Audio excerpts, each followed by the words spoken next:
Coming up on this episode of Crime Family. The atmosphere seemed fitting for a story that felt ripped from a gritty murder mystery novel, except this was true crime and real grief. There was a woman named Mary Jane Hill. She was found near the highway, and she had bronchitis, and so that's what the coroner said she died from. It was like natural causes, except she was found naked on the side of the road. The discrepancy in local newspaper coverage was stark. The white women were mentioned in 511 articles, whereas the Indigenous women were mentioned in only 82 articles. Stephen Harper was like, it's not really a Canadian issue, it's an Indigenous problem. And it's like, well, it is a Canadian issue. This is why we're doing like a miniseries, so people's names are out there and so people can start caring about these women.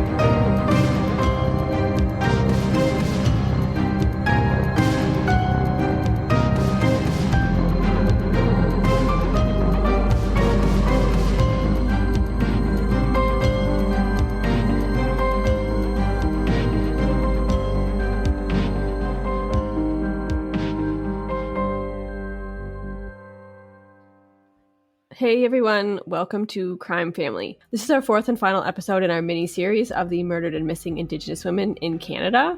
And so today we are going to focus on the Highway of Tears. So going into this, what did you guys know or remember about the Highway of Tears? I knew a little bit about it. I knew basically the general information that anyone would kind of know if they knew a little bit about it, but I didn't know the in-depth information. So in preparation for this episode, I read a book on it, and so I know a little bit more now than I did before. Yeah, I'm gonna agree with AJ. I knew a little bit about it. I knew where it was, but I didn't know the in-depth story around it until I started reading some articles about it.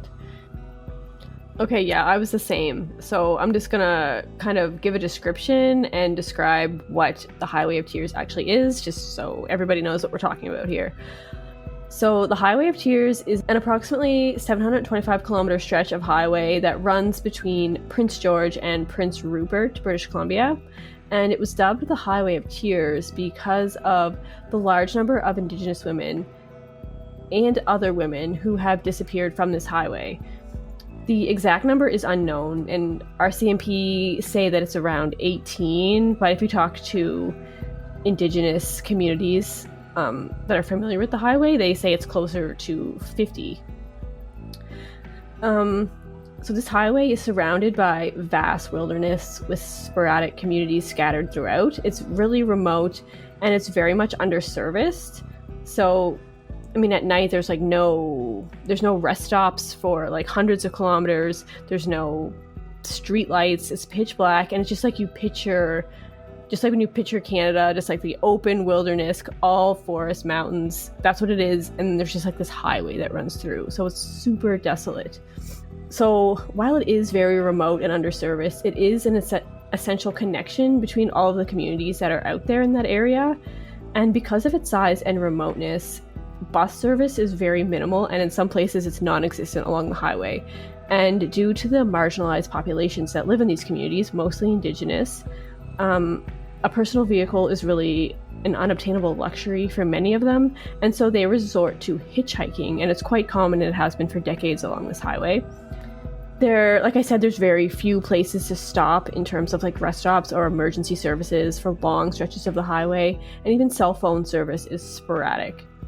And so this highway has been kind of the dumping ground or the last place that a lot of Indigenous women have been seen in Canada. So I just want to read a little snippet from an article from the New York Times written by Dan Levin about his experience while he was on the Highway of Tears researching. He says, quote, "The skies over northern British Columbia were grey and ominous as I began a 2-day road trip to report on the scores of Indigenous women who have gone missing or murdered along a desolate stretch of highway. The atmosphere seemed fitting for a story that felt ripped from a gritty murder mystery novel, except this was true crime and real grief." So it just kind of like sets the tone for decades of missing and murdered people along the highway. So one of the things that I mentioned is hitchhiking is really common along the highway, and there are billboards up now that are kind of warning women against hitchhiking. But there was like a problem with these billboards. Like back in the day, they were kind of almost like shaming those who were hitchhiking, kind of increasing the stigma of, if you're hitchhiking, you're putting yourself in danger, so it's kind of your fault, your responsibility that you're out there. So I think they are doing a better job of promoting the dangers of hitchhiking while, you know, not shaming those who don't have any other ways to travel. So that's one improvement. But I mean, what do you guys see as like the biggest problems that feel like an easy fix for this highway? For me, one of them is like having regular bus routes or bus stops or more shelters or more people patrolling these desolate areas along the highway. Yeah, so actually, when you're talking about that, I was actually going to mention like the bus route stuff, because in the book I read about the Highway of Tears, the book is called Highway of Tears, A True Story of Racism, Indifference, and the Pursuit of Justice for Missing and Murdered Indigenous Women and Girls, and it's by Jessica McDiarmid. And it describes like there was a whole inquiry done by the RCMP and really like the government as a whole into like recommendations that can be done on the highway itself to help protect people along the highway and obviously prevent some of this from happening. The Canadian Encyclopedia, it talks about kind of what Katie said about having like RCMP patrol the area or have like better bus services and better transit services to help the people who want to walk that highway, like to get from point A to point B. And also maybe to have a, like, I'm not sure, I don't know if I read this anywhere or if you guys mentioned it, but like having like it more lit, like brighter than most highways, because I know some, like from pictures and stuff, it looks like a really dull highway. So like to have it like a lot more brighter would also be a very easy fix and more safe for the people who are walking up and down that highway. Yeah, there is places where there are no streetlights at all along the highway. But I guess I'm thinking, if it's that remote and there's only like you hitchhiking and one other car, like what is a streetlight really gonna do if that person's there to murder you? I mean, I know it would help, but I think there does need to be more than just streetlights, obviously. When I was researching as well, there was a lot of like Greyhound buses that would go up and down those routes, but because of the low ridership, they kind of pulled a lot of those routes out. So there's even less than there used to be. I know that there was in the works transit system, an actual transit system, not like a Greyhound, but you know how they have buses in big cities. It was kind of like that kind of network being talked about. And I mean, there's like sketchy stuff scattered out through all of this, each case when you talk about it. Like when you look at, I was reading one article by David Hume for the Globe and Mail, and in 2006 there was a report that had recommended that BC government set up a shuttle bus service along the routes on this highway. That never happened, even though the government was being pushed to act. And then again in the summer of 2014, the Department of Transportation traveled along the Highway 16 corridors, and they held face-to-face discussions with over 80 communities. And they met with 12 First Nations, and they spoke with 13 different municipalities and regional districts. So I think they were trying to figure out like the best way to build this transit system.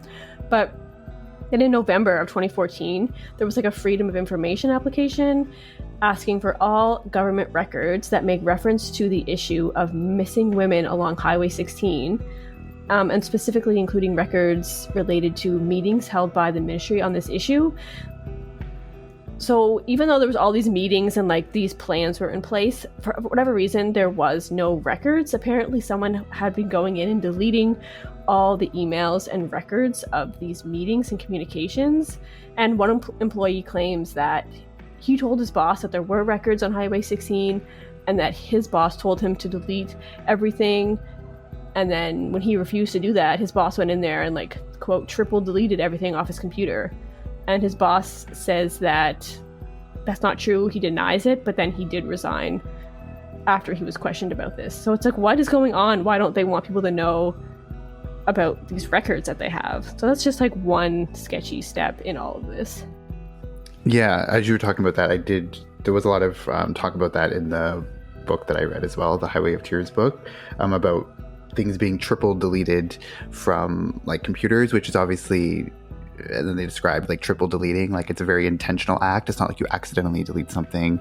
It's like, it takes like 3 steps. It's like deleting it from where it went to, and then all the backups that it would go to, like making sure it's completely erased. Deleting it from your inbox, and then deleting it from your deleted folder, and then like it's not an accident. Sorry, what I was talking about before, so the Highway of Tears Symposium was like an event that was held, and it was between like members of the Indigenous community and law enforcement and like government officials. So it was a huge event that was like years in the making. And this is where they, people came and they told their stories. And it was really like when a lot of the like word was getting out about the Highway of Tears and that it was a huge problem. And then people were hoping that from the symposium, people were going to like present possible solutions. I mean, it was hopefully going to be like the beginning step in a lot of in helping the issue. But there were a lot of short-term recommendations that were determined during this.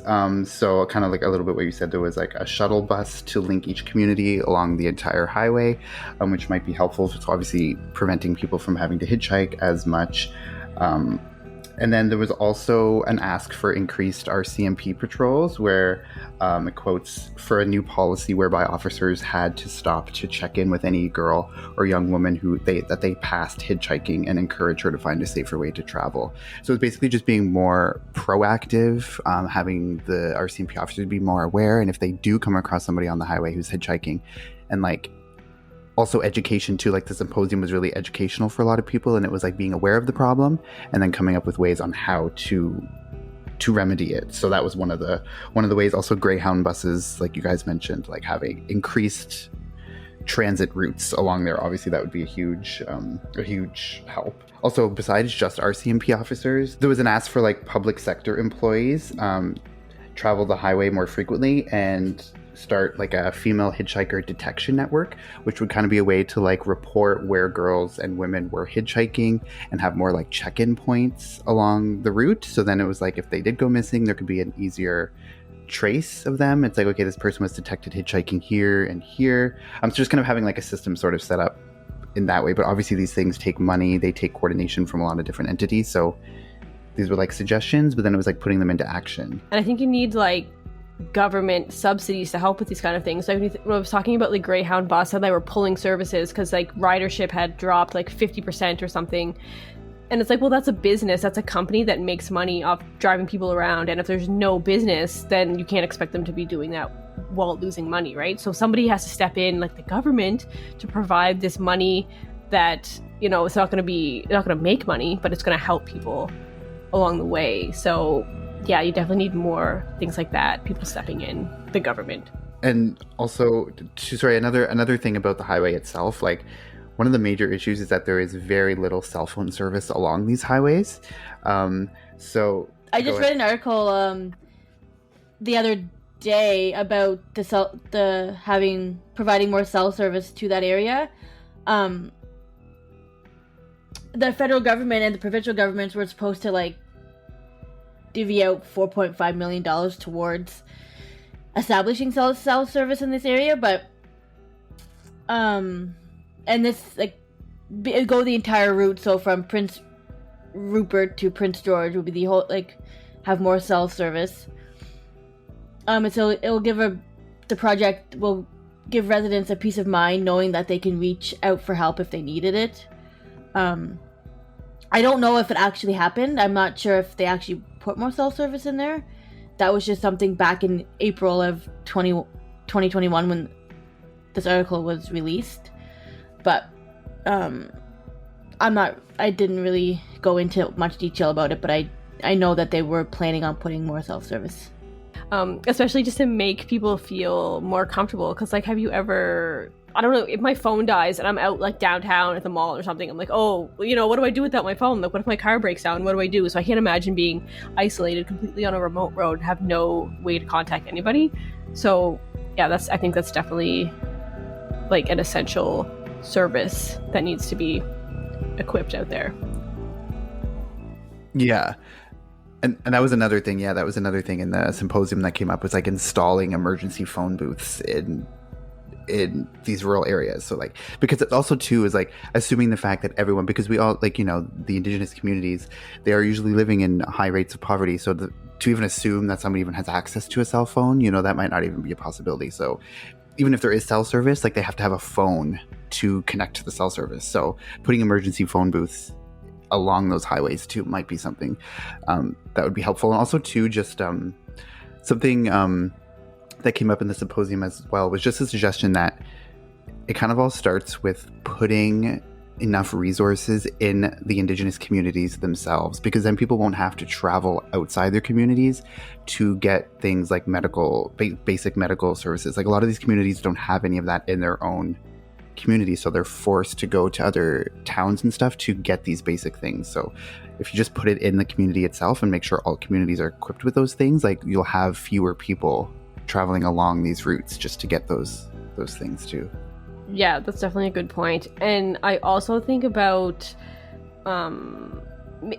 something like tolls, not even like tolls that you have to pay, but like check-ins for like truckers that are driving. They have to check in, like, this was the company and the person driving the truck. So if something sketchy goes on, you can be like, this person passed this toll at this time, like this company. And I think that would help be like, even not even just trucks, just anyone driving along the highway would have to check in at certain spots to see who was where when. So when things happen, it's like, well, we know who was there. So I think that would be like a super helpful thing. You don't even have to pay. It doesn't have to be like a toll where you pay money, just a check-in point for everybody along the highway. And the thing about this highway as well is, like, it is really remote, but there's like tons of logging roads, like, in and out. So someone that would be comfortable with kind of those logging roads would also be really dangerous, because they could take somebody out on one of these roads where nobody else would really think about looking. So I mean, there have been bodies that have been found on these old dirt logging roads, people just dumped off to the side. So yeah, there's lots of, it's not just woods, there is these access points that go deep into the woods as well. Yeah, and that's the thing, it's like this book too has like details some of, like, obviously, I think, like, it touches on maybe not all of the cases, but many of them, and like the missing women along the highway. But in all of them, it's a very similar situation. You know, the bodies were found off some like logging road or just along some ditch along like the highway. Or yeah, like you said, there's lots of these logging roads in and out of these different isolated areas. So a lot of those areas is where these bodies were just like discarded. So that's like leading off the highway too, not just on like the main stretch of highway. It's like in these little nooks and crannies along the route too, where people just kind of assume like, oh, no one's going to really be traveling this way or like be looking at this specific spot because it's not even along the main. Yeah, there's a lot of cases that people had disappeared from the 1960s and 70s that still are unsolved. So, like, when you guys think, what cases kind of stand out to you the most when you think about the Highway of Tears? Well, what's interesting, I was actually just going to mention, so reading this book, The Highway of Tears, like halfway through the book, they mention the case of the missing woman. Her name was Nicole Hoare, and they're talking about like the chapter that focuses on her disappearance. It's talking about like she goes missing, and then her family like reports it, and then there's like a massive, police attempt, like the investigation starts, and I'm like, oh, this is kind of like not in line with like everything that was in the first half of the book. And then I find out she went missing along the Highway of Tears, but she was a white woman, and that was the huge like thing in the book. I was like, oh wow, like now, because every other chapter it was like this person goes missing, nothing's really done by the RCMP or anyone in law enforcement, and then all of a sudden, like this chapter, it's like talking about this huge effort, and then and also too, it goes into a little bit about like Nicole's family, because they attended the symposium, and a lot of they were talking a lot about too, like the guilt that they felt, because it's like, yes, everyone's giving this case attention, and they were all obviously happy for that. But like when they heard the stories of all of the other all the Indigenous families who didn't get that attention, it's like they almost suddenly felt guilty. When it's like they shouldn't feel guilty because their daughter went missing and was murdered or she went missing just the same as theirs. But they were talking about how, you know, they almost felt like bad because of all the attention that they were getting. And I don't know, like I can imagine how that would feel too. It's like you don't want to feel bad that your daughter's missing person's case is getting attention, but I guess you would if no one else's is, or especially to that extent. Yeah, like definitely I can see that's like a tough situation, but also like you see like there's racism in like the RCMP and communities today against Indigenous people, and of course it happened back then too. And one example that I have here, so it was in 1974. There was a 21-year-old girl named Corrine Thomas, and she was deliberately struck by a truck who was driven by this like racist redneck named Richard Redekop, and she was just like standing on the highway or walking along the highway, and she was pregnant, and he just, you know, swerved and ran into her. She died, and her baby died as well. And the crazy thing about this is that guy's brother, so Richard's brother Stanley, he ran over and killed Corrine's cousin Larry Thomas on the same road a couple of years prior to Corrine's death. And according to Judith Timpson, who was writing for Maclean's magazine, the same judge that was involved in both of those cases, so both Richard and Stanley's cases, they were both let off on, you know, oh, these were accidents that had happened. And it came out later that Richard, even though he was let off, it came back later confirming that it was intentional, but like no other charges were laid against him. And it also came out that that judge in the case was involved in alleged he hit and killed somebody while he was drinking, and he was just like let off with a slap on the wrist. This was years before this had happened, so it was kind of like he was, I don't know, paying it forward, like, oh, I did the same thing, so, you know, I'm gonna feel sorry for you. So it's like this whole system of like just like fucked up decisions and definitely racism that was happening. These deliberately killed these women and or these two people, and you know, they got let off. So those are like some of the earliest examples along this highway. Also, this was also back in the 70s, 78, there was a woman named Mary Jane Hill. She was found near the highway, and she had bronchitis, and so that's what the coroner said she died from. It was like natural causes, except she was found naked on the side of the road. Maybe she did die of bronchitis, but like somebody left her there and then she died. Like it wasn't like bronchitis made me naked on the side of the road. Yeah, exactly. It's like obviously there was foul play involved somehow. That might not have been her cause of death might have been bronchitis in the end, but something led her to being like dumped face down in this random place. Yeah, she died of bronchitis because someone dumped her on the side of the road and she couldn't do anything. Like that's why. Yeah, like she may not have died from that if, you know, someone hadn't, you know, maybe beaten her up and dumped her on the side of the road. So it's kind of amazing how that was just deemed natural causes and put to bed. Yeah, and there's when I was reading like an article about like each victim and like what they died from, and like some of them are solved and some of them aren't. But the ones that I found kind of interesting were there was 3 of them, and all 2 were in 1981 and 1 was 1982, and they were all killed by a serial killer named Edward Dennis Isaac. He was eventually charged with all 3 of those murders. And I was just reading about them, and like it was just so disturbing to me. One of the girls' name was Jean Mary Kovacs, and her body was found naked in a watery ditch about 40 kilometers east of Prince George. The police say that she died from a bullet wound to the head, but she actually had 4 gunshots to the head and not just one. But that's just like one of the victims that I was reading about. There's just 3 of them in a row that they actually found who killed them, and it was the serial killer Edward Dennis. Yeah, Isaac. and the thing about this highway is like, it's, you know, when people talk about it, they're always like, people describe it as the perfect place to dump a body, or it's the perfect place to abduct somebody, because like we said, there's not really there's no lights, there's no service areas, there's nobody around, so people can just get dumped on the side of the highway. But it's kind of scary how many actual serial killers they think are along this highway. Like even now they think there's still some out there killing, because there's still girls going missing and dying. So it's like, who is doing all this? And a lot of them are like really similar when they find the bodies. Like another guy that I want to talk about, serial killer, his name was Bobby Jack Fowler. And so this guy, he lived like a transient lifestyle, and he was originally from the States, so he lived in Texas, but he kind of jumped around throughout the States and in BC a little bit throughout his life. And some think that he jumped around to city when he had done something that he needed to get away from or didn't want to be identified for, so he would do something and then, you know, bail. So his connection to the Highway of Tears is that he once had a job as a roofer in Prince George, and he was a suspected serial killer, and they not connected him, but some sources say that up to 20 women he is connected to, and 9 of them are from BC.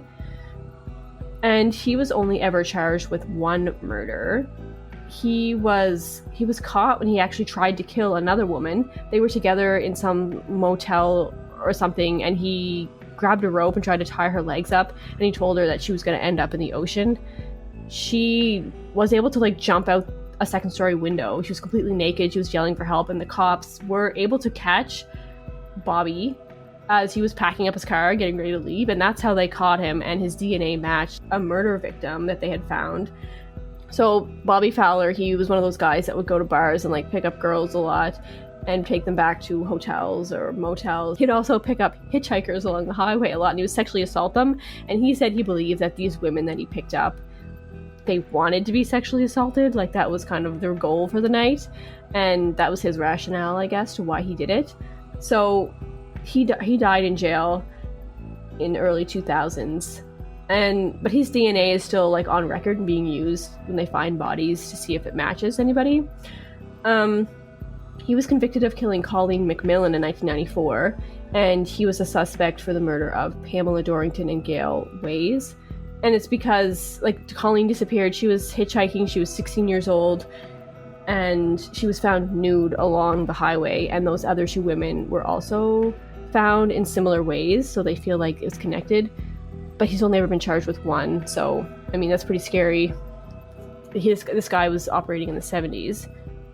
Yeah, it's crazy. Like, it's crazy, and I think there could be multiple serial killers that kind of operated along this highway too, because a lot of them know that if their targets are these, you know, people living transient lifestyles or like Indigenous women who, like, people know that it's easier for them to go missing and no one's going to notice. So like, it's easier for these serial killers to rack up like dozens of victims undetected, and no one would ever know, because obviously, like I said before, if their first victim was a white girl with blonde hair, blue eyes, like that's going to catch a lot more attention of the media, and they know that. So these serial killers can get away with doing stuff like that, which is really sad. Another thing they mentioned too in the book, talking about like systemic issues too, was there was a lot of talk about this judge, David William Ramsey, who was originally from Nova Scotia, but he ended up moving out to BC, and he was a lawyer. He actually got indicted in the early 2000s for sexually assaulting a lot of young or minors, and he obviously lost his license and went to prison for it. But a lot of those people that he would sexually assault would then end up in his courtroom. He would be, you know, judging. He would be the judge in that case, and a lot of these women in these cases were the people that he had sexually assaulted. So it's just crazy to think, like, obviously he's in this position of power, and a lot of them were Indigenous as well, so he was a whole other thing, part of the system too, of like systemic, disgusting, predatory people. And that kind of ties into it as well too, because like no one came forward for a long time too because of his position of power. So it's like a lot of things at play here. It's like not just like the geographic location of this highway and obviously the systemic issues with the victims, but it's just a lot. Yeah, it's crazy how, like we mentioned this before in another episode, how little trust these communities must have for like the authorities because of like shit like this. So they can't even trust, the judicial system. So like going back to serial killers, there is another more recent serial killer that was convicted along, killing people along the Highway of Tears as well. So this story of this guy starts on November 27th of 2010. And there was a guy named Cody Lejabakov, and he was pulled over by an RCMP constable named Aaron Keller. And the reason this cop pulled him over was because this guy, Cody, was pulling out from a dirt logging road, and he wasn't just pulling out, but it was like kind of like frantic, like going really fast at night, pulling out of this dirt road. And the officer felt like this was a weird situation, so he calls for backup, but he also pulls him over. He finds alcohol in his truck, and he sees some suspicious things, like a backpack in his truck that looks out of place, like it looked more like something like a kid or a teenage girl would wear. And he finds a bloody pipe wrench, a utility knife, and Cody was wearing shorts, and there was blood all over the shorts, and he had blood on his face as well. So he's like, this is a very weird situation. And it's November in like northern BC, so we know it's gonna be like freezing. And it was dark. It was like past 10 o'clock. So this is super weird. And this officer, he calls a conservation officer in because he's thinking that Cody is illegally hunting out one of these back roads. That's why he has blood all over them. And when he is questioned, Cody is like, oh yeah, I was illegally hunting, but I found a deer. I didn't shoot him.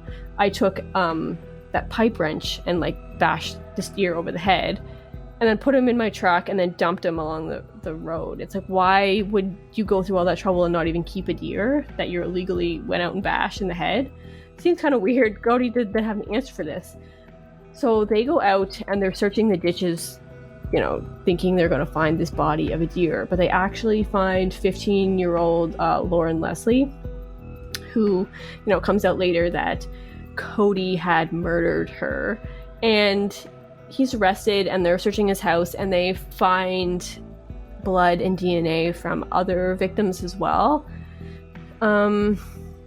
So Cody's actually arrested, and he's convicted with 4 counts of murder. He killed Cynthia Mast, who was First Nations, Natasha Montgomery, who was First Nations, and Jill Sachenko, along with Lauren Leslie.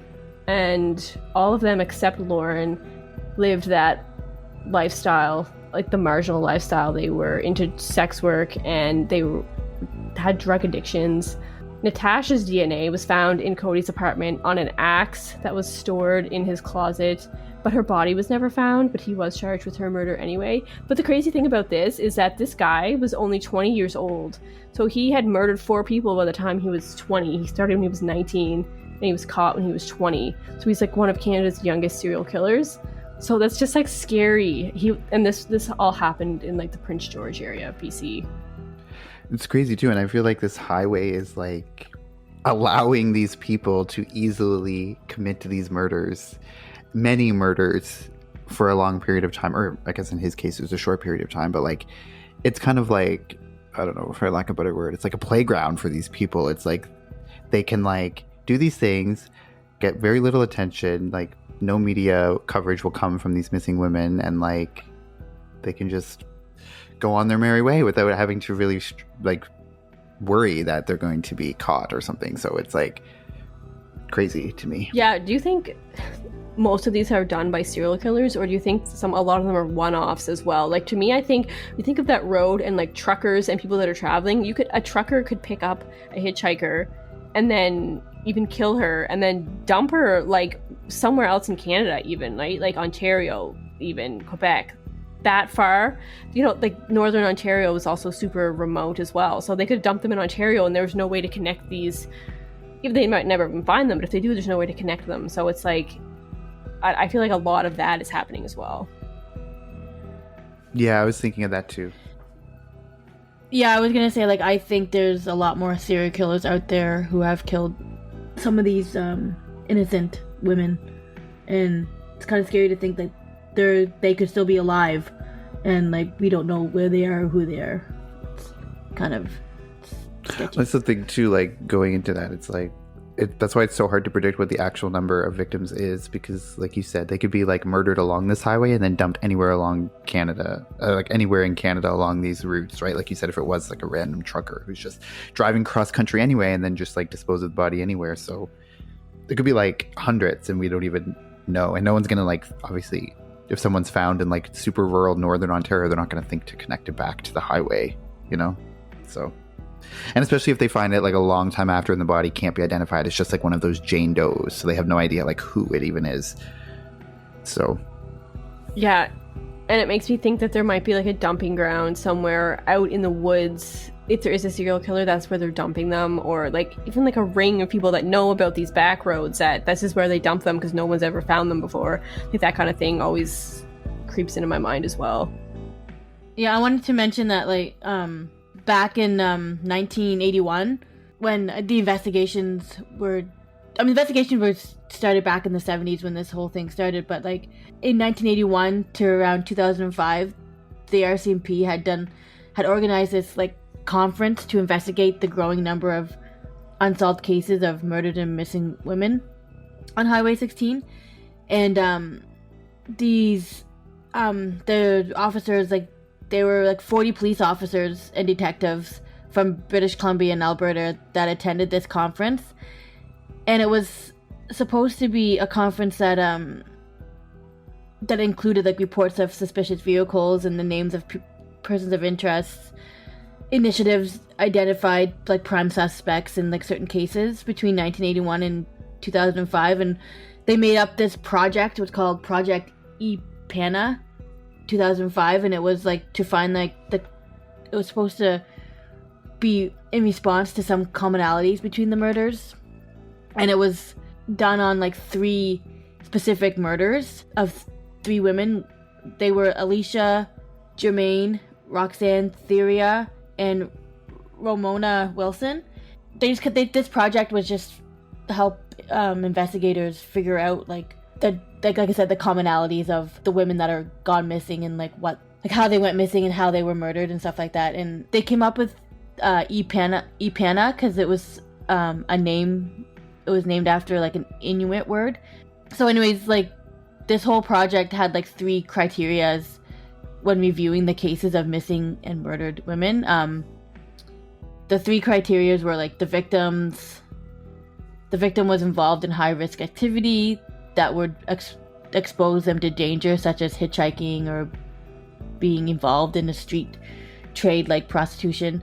The second criteria they looked for was like the victims were last seen or their bodies were discovered within 1 mile of British Columbia's Highway 16. And in 2007 they had broadened that to include Highway 97 and Highway 5. And they also, the third criteria was like they were all female. In 2005, when this project was first launched, the RCMP identified 9 victims who had gone missing. It was just like this whole project of figuring out like what these women had in common and what, how their bodies were found or where they were found. Well, it was it was a task force, right? Like, I feel like they always come up with a task force like in response to like, you know, like when they get called out for like mishandling an investigation, then they'll like put a task force together to like focus on that. That's what I always think. Yeah, that's what, when I was reading it, that's basically what it kind of sounded like. Some Indigenous groups claim that there are more like missing and murdered Indigenous women like outside of the project.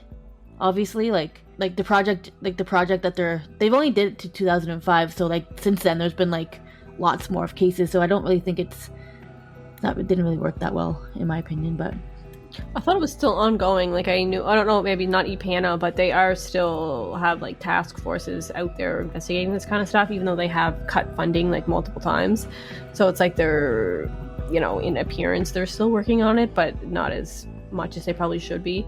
And I was watching a 48 Hours mystery documentary called The Highway of Tears, and they were kind of going over all of the cases that they had since the 1960s, and they apparently have interviewed over 60,000 people in response to the Highway of Tears missing and murdered. So it's not like they, didn't do anything. They have done a lot, but they just haven't been really getting anywhere.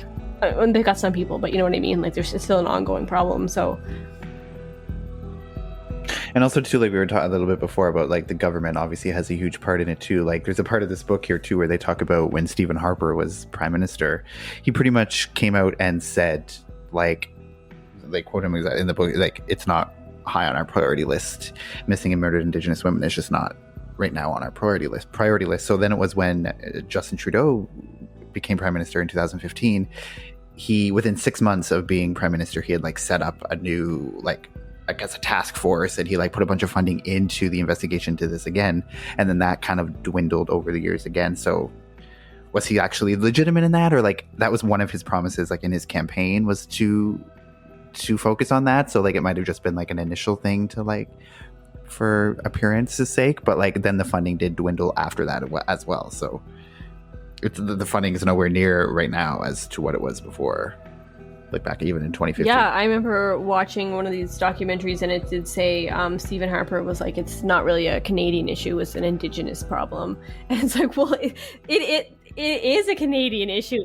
I know, that is exactly. Canada. That is Canadian. Like, an Indigenous problem is a Canadian problem. So it's like, F you. And then Trudeau came in maybe to make it look like he cared and, like, gave all this money in task force, and then kind of stepped back a bit from that. So, I mean, it really is not as good as it should be at all.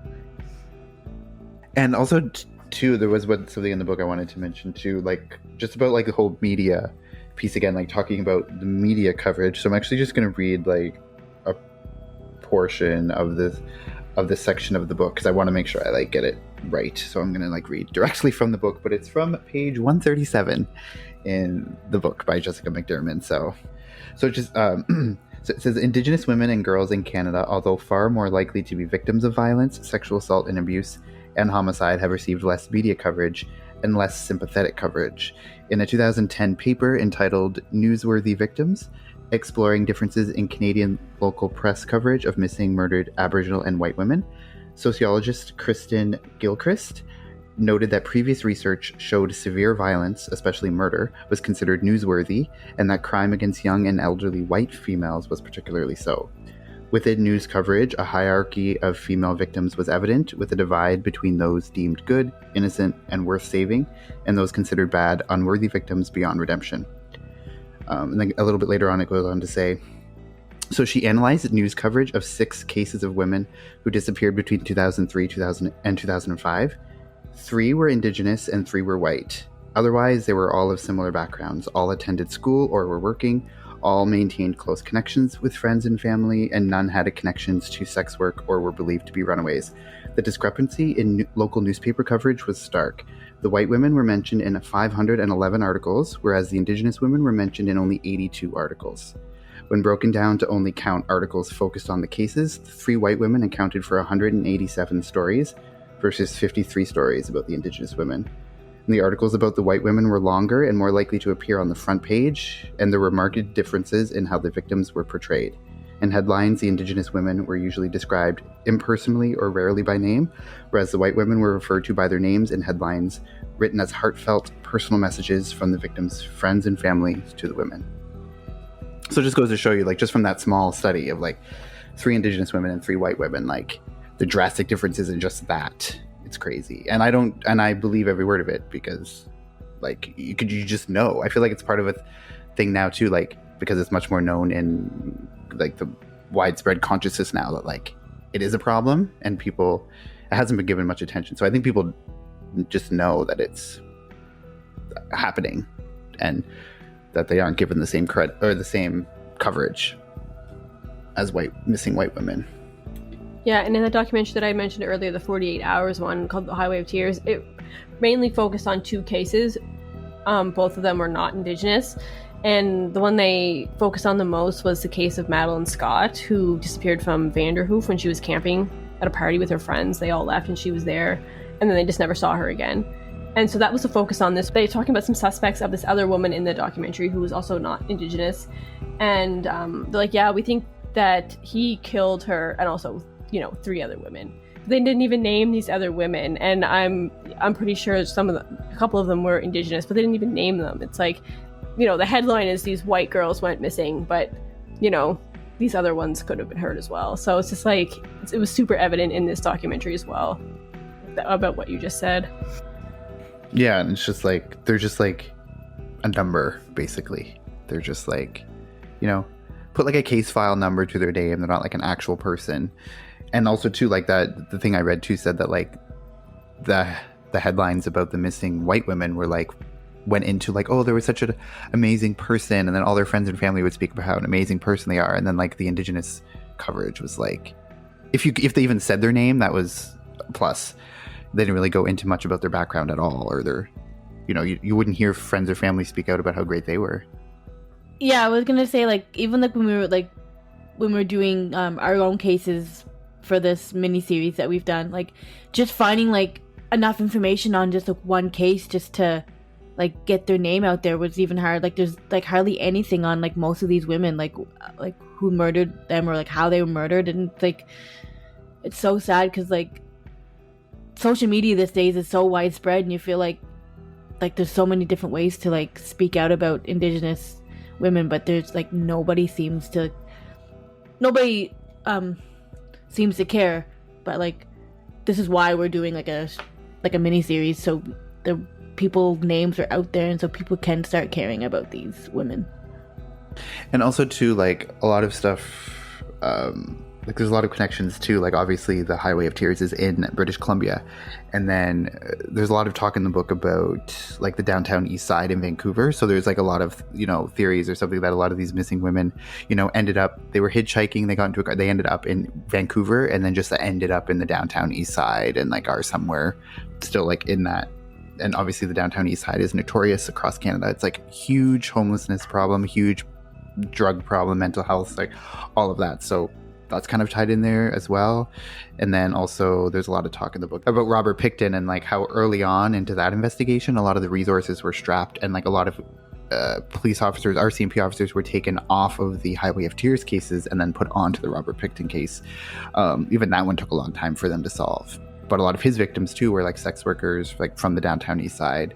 So kind of like just all like jumbles together there, but there is definitely a link between those issues as well. Yeah, and in this one paper I was reading called Hitchhiking and Missing and Murdered Indigenous Women, a Critical Discourse Analysis of Billboards on the Highway of Tears. And just one stat that came from this paper was that there over 1/4 of the missing and murdered Indigenous women have disappeared. So 1/4 of all in Canada have disappeared from British Columbia, and these are linked to the Highway of Tears and the downtown Vancouver east side. So it's like 1/4 of all missing women in Canada are from these two like places in Vancouver, the Highway of Tears and downtown east side. So it is a super huge problem. And like you said, it probably is connected a lot. Maybe a lot of these women did hitchhike along the Highway of Tears, end up in Vancouver in that lifestyle, and are just never really seen again. Definitely a huge connection there. And I still can't get over. I remember a couple of weeks ago when you talked about your, like the first part of this miniseries, when you talked about that case of that woman who wasn't reported missing for 40 years. Like to me, I couldn't get over that when you said that, and just think like a lot of these people, like, a lot of, if they're Indigenous, if they don't have contact with their family, like they're losing contact, so they're not necessarily considered missing for a long time. They just kind of end up in the downtown east side, and their family just doesn't, either doesn't notice or they don't say anything because they're just like, they're not really close with them anyway. And also it ties back to like all the residential schools and the trauma there, like addiction, mental health, like run rampant in these communities. So a lot of them do just like have little connection to their families, so it's easier for them to just like have their families not even advocating for them either. But there are lots that have their families advocating, and even that seems to not be enough.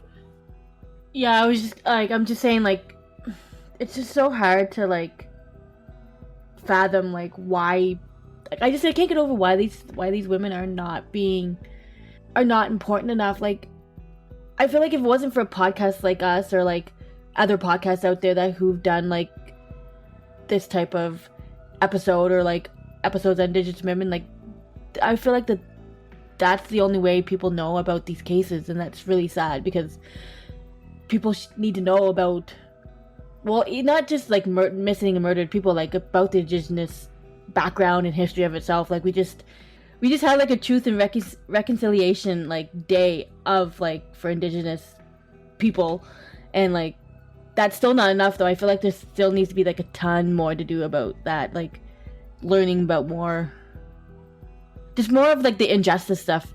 Yeah, like I think we just need to learn more and know more about it and like just speak up. Yeah, I think there's a lot that's happening on the community level. Like in one of these documentaries, it was like in Vancouver every year they do like a big parade and a march, but that's really localized. It's not like a huge event and not huge news. With something like we had mentioned before, like the Gabby Petito case, right? Like that blew up across the world, and it's like there's mass murder happening here, and it's, you know, kind of just communities separately that are worrying about it. So it definitely is not as well known or being looked at as closely as it should be, for sure. Yeah. Crazy.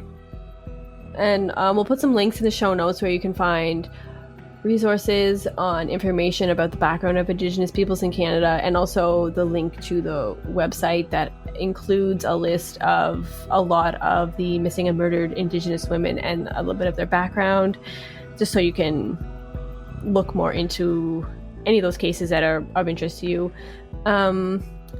And there's lots of resources out there where you can support Indigenous communities that are close to your community. I think it's important to note that if you are supporting things like the Every Child Matters movement with the orange shirts, that you purchase a shirt that is from an actual organization that's going to contribute to the Indigenous community, not some cheap knockoff site that you're just paying them for a shirt. Like it shows your support, but your money's not actually going towards somebody that's helping. Yeah, don't buy it off Amazon. Don't go to Walmart and buy. Yeah, don't go to Wish. Like just like those cheap sites. Like I never even like really clued into me. Like, you know, you're wearing your shirt showing support, but actually support like an organization that's going to contribute that money to those organizations. So that's just like a side note. Yeah, yeah. I mean, like wearing the shirt is good in of itself, but like go the extra mile and actually pay or like buy it from an actual organization that's going to help the community.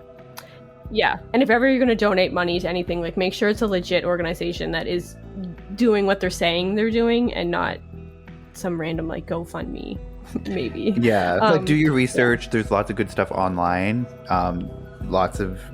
Lots of stuff out there that will tell you, and just familiarize yourself with the charities that are doing good in the community, and familiarize yourself with like that kind of thing. It just takes a quick Google search and you'll find very quickly which ones are legit. So that's all we have for you today. Thank you for joining us, and you can find us on all social medias. You can find us on Facebook at Crime Family Podcast, on Instagram at Crime Family Podcast, on Twitter at Crime Family Pod 1, and we also have an email address, crimefamilypodcast@gmail.com. So send us an email, and hope to see you next time.